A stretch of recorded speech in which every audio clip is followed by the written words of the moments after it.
দর্শক, কুয়েতে প্রায় ৩ লক্ষ প্রবাসী বাংলাদেশি আছেন। এই বাংলাদেশিরা কিন্তু কুয়েতের বিভিন্ন অঞ্চলে ছড়িয়ে ছিটিয়ে আছেন এবং কিছু কিছু অঞ্চলে ব্যাপক পরিমাণের প্রবাসী বাংলাদেশি থাকেন। তাই আমরা কুয়েতে বিভিন্ন সময় এবার রমজানে দেখাতে চেষ্টা করেছি যে এখানে কী কী ইফতার আয়োজন করেন এবং প্রবাসী বাংলাদেশে কী কী ইফতার করে থাকেন। সেই হিসাবে আমরা আজকে এসেছি আব্বাসিয়ার একটি স্থানে। এখানে এটি বাংলাদেশি অধ্যুষিত এলাকা।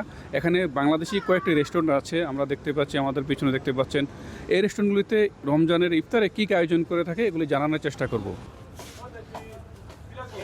আমরা এখানে দেখতে পাচ্ছি এখানে ইফতার বিক্রি করতেছেন, যেখানে যে আমরা দেখতে পাচ্ছি জিলাপি আছে, চনাবুট আছে, পেঁয়াজু আছে, বেগুনি আছে, মরিচি, আলুর চপ সহ আরও বিভিন্ন আইটেম ওনারা বিক্রি করছেন যে ইফতারের সময়। তো আমরা একটু জানতে চাবো এগুলি ওনারা আসলে ইফতারের সময় কী কী তৈরি করে থাকেন এবং এগুলো প্রাইসগুলি কেমন একটু জানাবেন। আপনার এখানে কী কী পাওয়া যায় ইফতারের সময়? আমাদের এখানে ইফতারের সময় জিলেপি, চনাবুট আর পেঁয়াজু, বেগুনি, মরিচা, আলুর চপ, শাকের চপ আছে, বিরিয়ানি আছে, এরপরে আপনার হালিম আছে, শাহী হালিম আছে। এগুলো আমাদের ইফতারের সময় পাওয়া যায়। ক্লোজ আপে এখন আছে জিঙ্ক ফ্রেশ টেকনোলজি, যা জীবাণুর সাথে লড়াই করে দেয় সতেজ নিঃশ্বাস 18 ঘন্টা পর্যন্ত। আচ্ছা, এগুলো প্রাইসগুলি কেমন? এগুলা প্রাইস হলো জিলাপি 100 পয়সা করে, আর বুট আপনি যা চাই তার সাধ্য অনুযায়ী আমরা ওইভাবে দিয়ে থাকি আর কি। আর পেঁয়াজু, আলু চপ, বেগুন এগুলো 50 পয়সা করে।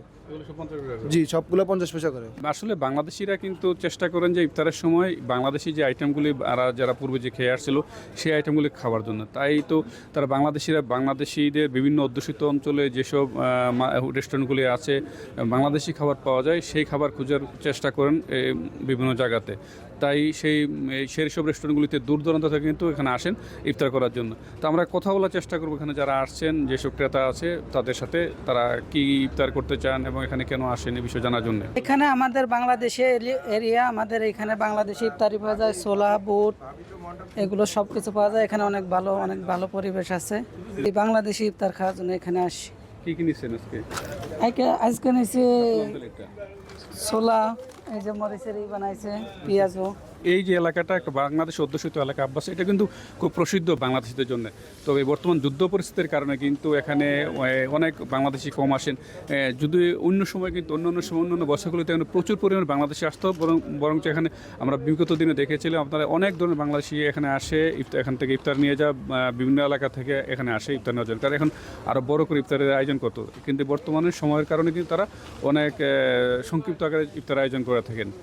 এই ছিল কুয়েতের আব্বাসিয়া থেকে মঈন সুমন, সময় সংবাদ।